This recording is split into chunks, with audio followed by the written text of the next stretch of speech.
2 minutos nos separan de las 9 de la mañana y ya le estamos dando la bienvenida en Arriba Gente a la ministra de Economía que ha venido a visitarnos y bueno, con muchísimos temas obviamente para hablar con Azucena Arbeleche. Bienvenida, un gusto tenerla. Gracias, muy buenos días. Buenos días. Bueno, voy a empezar con algo muy doméstico, muy casero, pero creo que es en este momento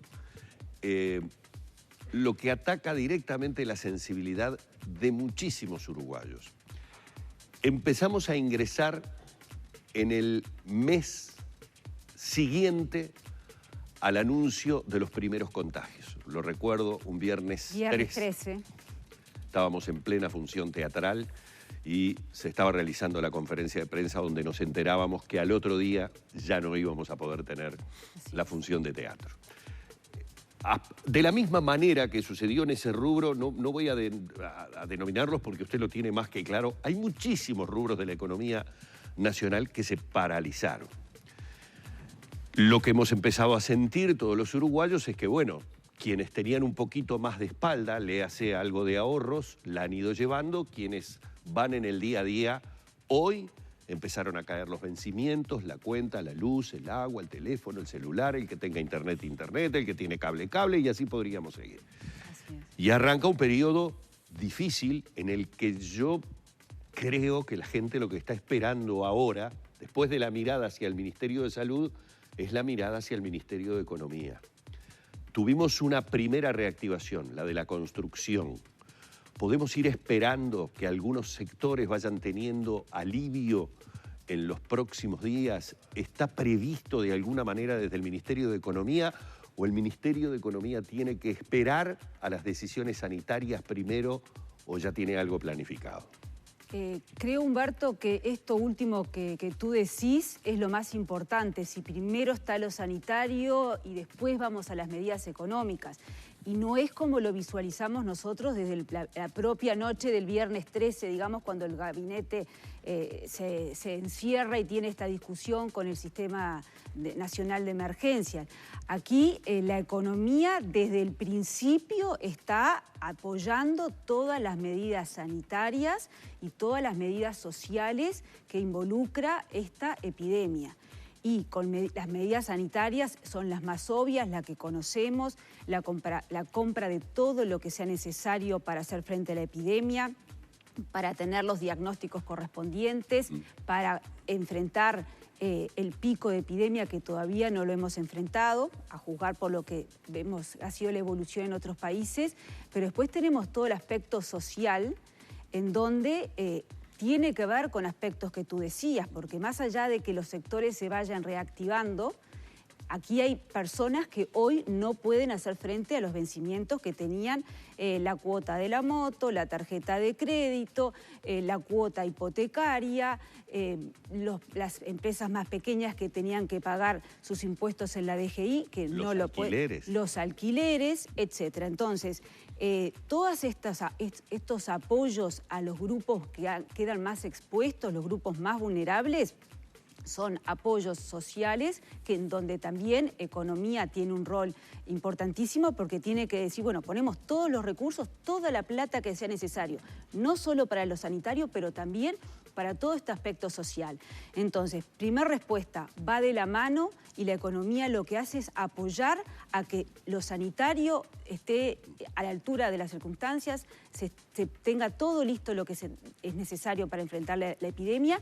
Y por otro lado, lo social, que también es muy dinámico porque van surgiendo distintas necesidades conforme va evolucionando la epidemia. Ahora, por otro lado, y ahí es un tercer aspecto, más allá de la movilización de estos recursos para lo sanitario y para lo social, que reitero, lo social es atender distintos grupos que quedan desempleados, que tienen menos actividad, que no pueden pagar sus cuotas. Aparte hay una tercer pata, que es lo que yo he llamado, bueno, los motores de la economía no se pueden apagar, tenemos que seguir funcionando con teletrabajo, con las medidas sanitarias, los protocolos correspondientes.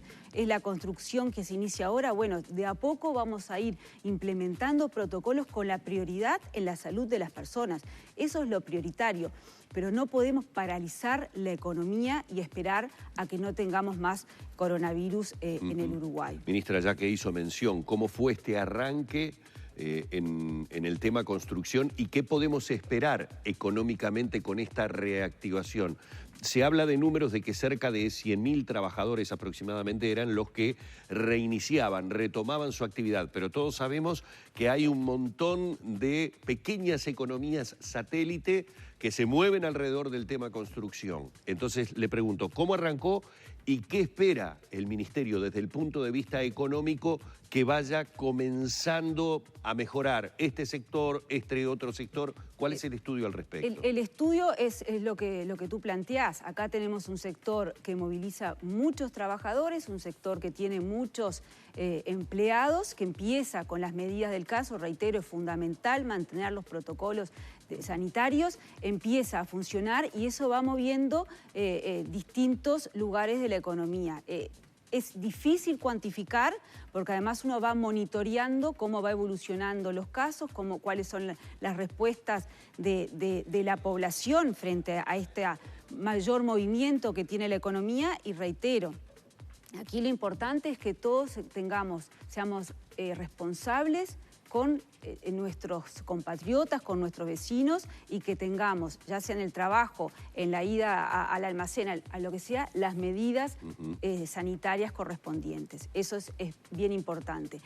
Humberto, si me permitiste, sí. La primera pregunta quedó pendiente, yo contesté en términos generales, pero es importante porque eso que tú decías que la gente lo empieza a sentir en el bolsillo. Entonces los números que uno ve sentado en el ministerio de que aumentaron las solicitudes de seguro de desempleo, de seguro de paro, etcétera, la gente lo está sintiendo obviamente y ahí es importante que en el día de hoy ya quedó para que se pueda ingresar tanto en la página web del Ministerio como en la página gup.uy, todas estas medidas que hemos tomado en el plano económico y en el plano social están muy detalladas con preguntas, separamos lo que son las preguntas para las personas, cómo hago si quiero diferir el pago de mi tarjeta de crédito, cómo hago si tengo la cuota de la moto y no la puedo enfrentar. Bueno, esas preguntas hasta las preguntas que tienen que ver con las empresas. Preguntas para empresas y para las personas están muy claros porque acá sí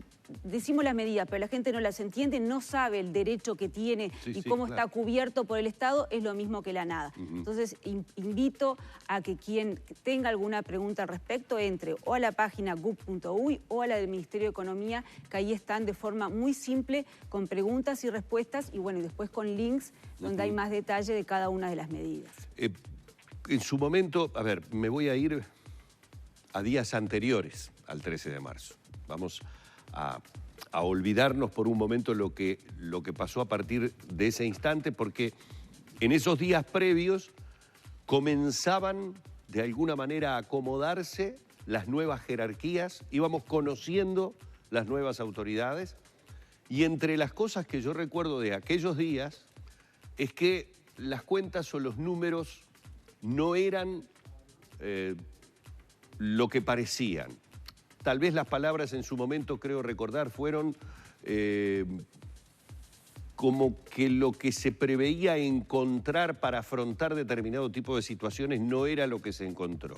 Como si yo dijera, tengo guardado en un cajoncito determinada cantidad de plata y cuando voy me encuentro que tengo la mitad o un porcentaje inferior. Entonces ahora sí hago la pregunta con respecto al tema coronavirus.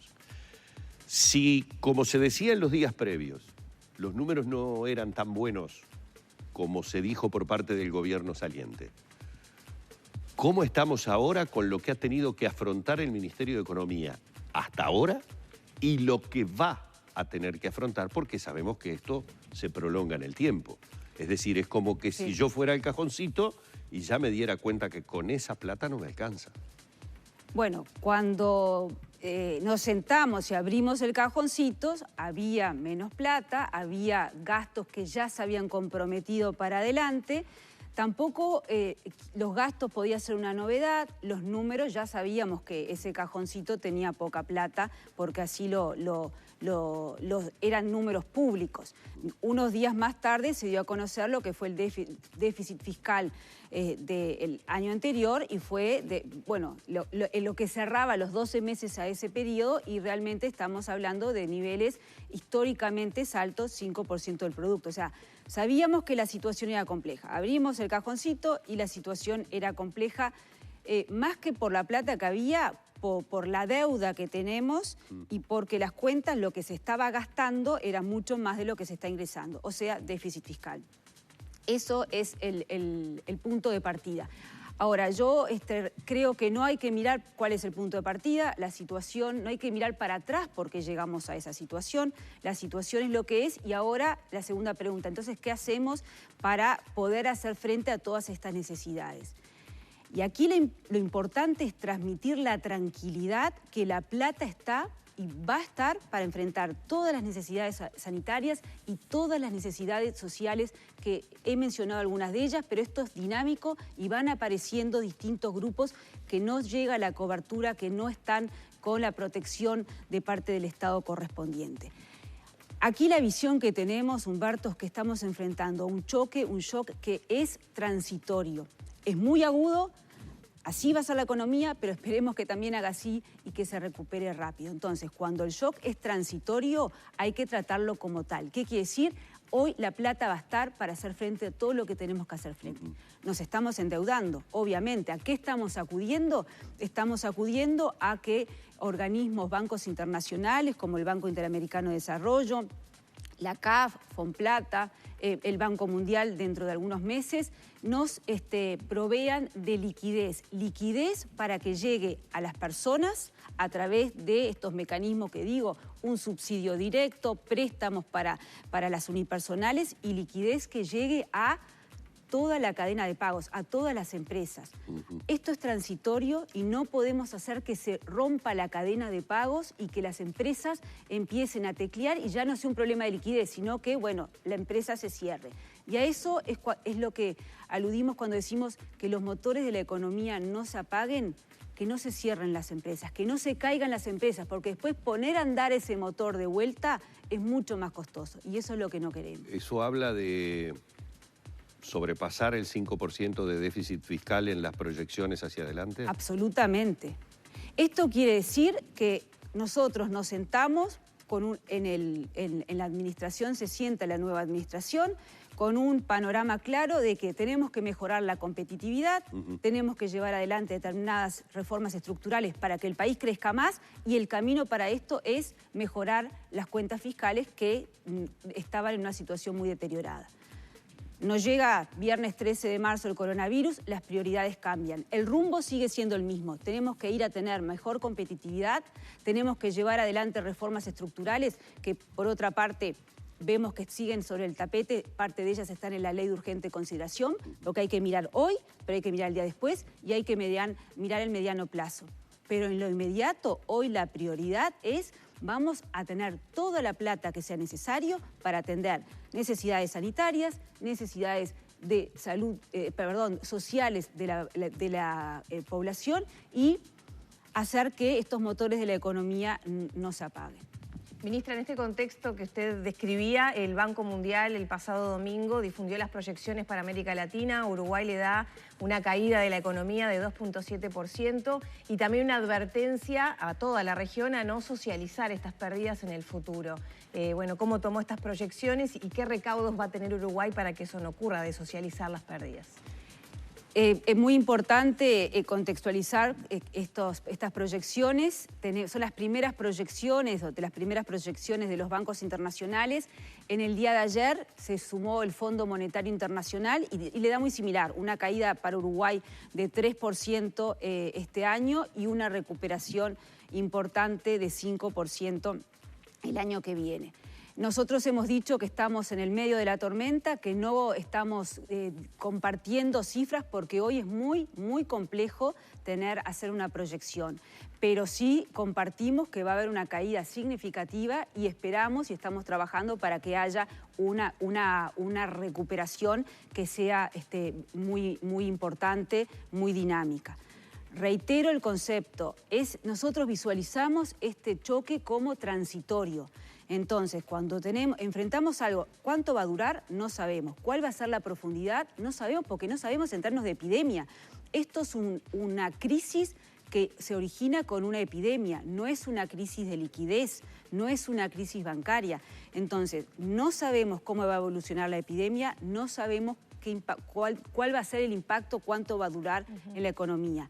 Pero sí sabemos, por lo que hemos visto en otros países, China en primer lugar, le están siguiendo otros países, que esto es transitorio. Por lo tanto, hay que poner todas las baterías en este caso es toda la liquidez, todos los recursos que sea necesario de parte del Estado para transitar esta tormenta de la mejor manera posible y cuando salga el sol que estemos preparados para esa recuperación. ¿Espera que en alguna medida se socialicen las pérdidas o qué instrumentos se manejan para que eso no ocurra o que ocurra en la menor medida? Nosotros tenemos un instrumento que considero que es muy importante porque de alguna manera encerramos estas medidas y focalizamos todo el financiamiento hacia esas medidas, que es el Fondo Coronavirus, que fue votado por unanimidad tanto por senadores como por diputados, lo cual me parece un factor bien importante a destacar.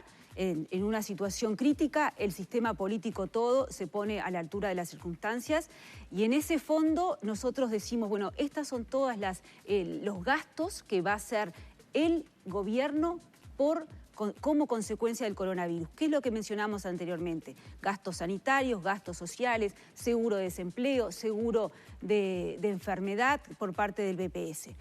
¿Cómo se van a financiar todos estos gastos? Bueno, y ahí vienen los recursos que se mencionan, van a alimentar y van a financiar todas estas medidas. Ahí tenemos utilidades que nos corresponden a todos los uruguayos en el Banco República, en la Corporación Nacional de Desarrollo, que por ley las estamos solicitando. En el caso del Banco República son unas utilidades excepcionales.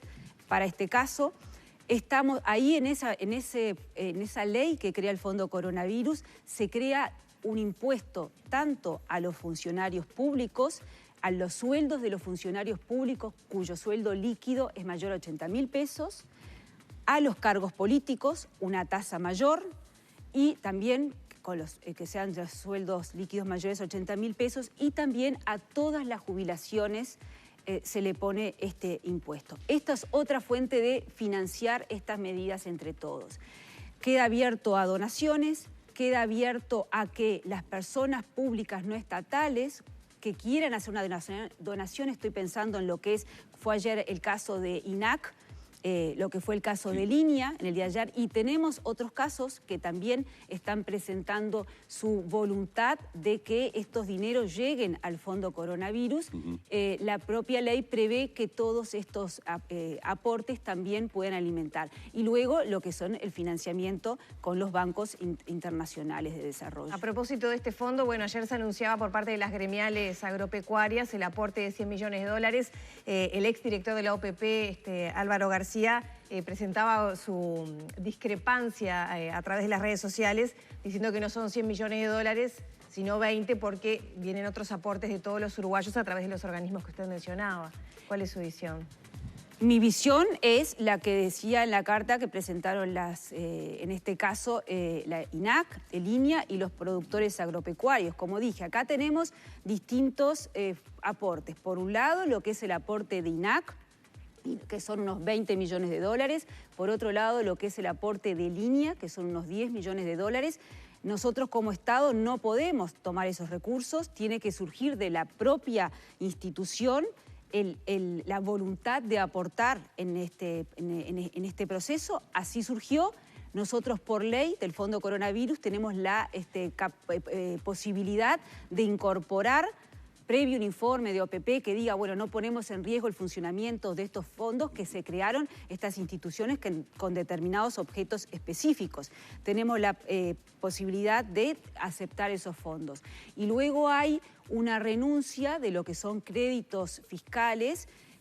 Acá hay un impuesto que pagan los productores agropecuarios, los productores ganaderos en las intendencias, impuesto en las ventas de semovientes, y luego que pagan ese impuesto van a la DGI o al BPS especialmente y solicitan certificados fiscales para que luego esos certificados sirvan para pagar sus aportes o sus impuestos. Y acá los productores dijeron que renunciaban a esos certificados.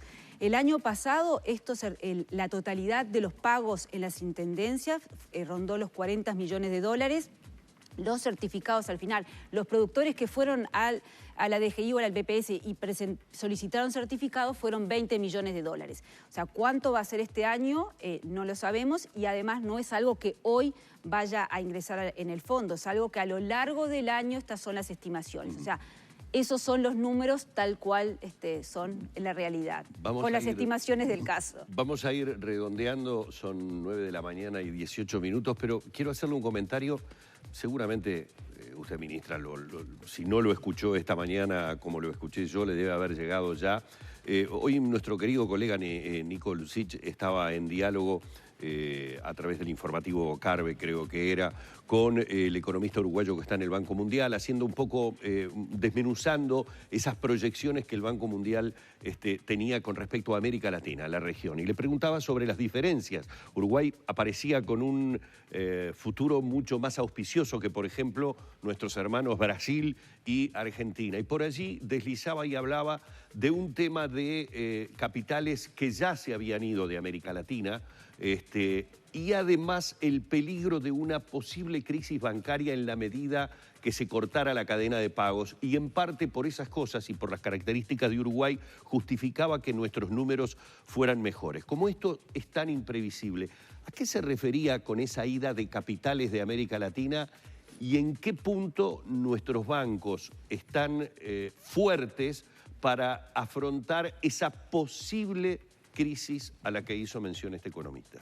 No escuché hoy en la mañana iba a decir el colega Lucich, pero es verdad que no es colega, es agrónomo, es cuasi colega, porque conoce mucho de economía, pero a la pregunta concreta de cómo está el sistema bancario uruguayo, el sistema está con mucha liquidez, muy sólido. Bien. Nosotros sí tuvimos una crisis bancaria, financiera, a raíz de una situación en Argentina concreta en el 2002, e inmediatamente a fines del 2004 se puso en marcha una cantidad de regulación muy fuerte, muy sólida, muy robusta en el sistema bancario, lo que hace que hoy, hace muchos años que el sistema bancario está en una situación bien firme.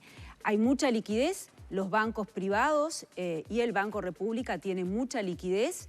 Lo que nosotros tenemos, el desafío que tenemos y como sistema, como gobierno, y el desafío que comparte también el Banco Central, y es algo que lo hemos hablado, lo hablamos mucho con el economista Labat, es que esa liquidez llegue a las empresas, que no quede en los cajones de los bancos privados o el Banco Central, sino que pueda llegar a las empresas y a las personas. Y en eso estamos trabajando porque, de vuelta, esta es una tormenta. Está muy movida la cosa, pero es algo transitorio y por lo tanto lo más importante es que esta liquidez llegue, que no se tranque la cadena de pagos. Bien. Y que siga funcionando la economía en la medida de lo posible. Bueno, ministra, la voy despidiendo. Muchas gracias. La del estribo tiene que ver si puede darnos un adelanto de algún otro rubro de actividad que pueda llegar a reactivarse, o tenemos que esperar ver qué sucede con este reingreso de los trabajadores de la construcción, de la industria frigorífica, que también ingresaron en el mismo tiempo, o ya en carpeta puede haber algún sector de la economía al que también, digamos, se le pueda abrir la canilla, por decirlo de alguna forma.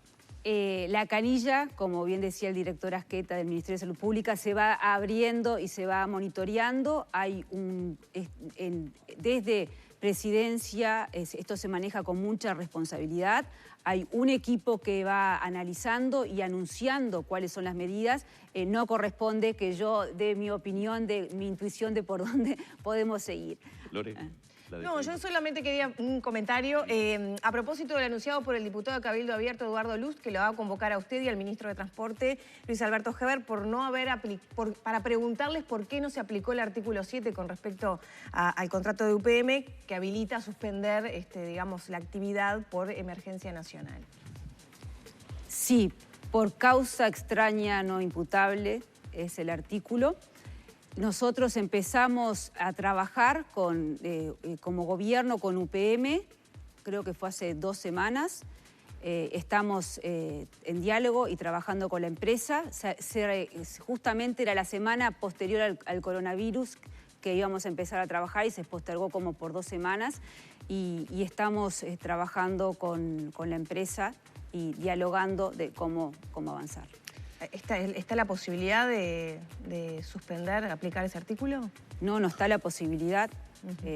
Los tiempos eran determinados tiempos y esa cláusula no la hemos activado.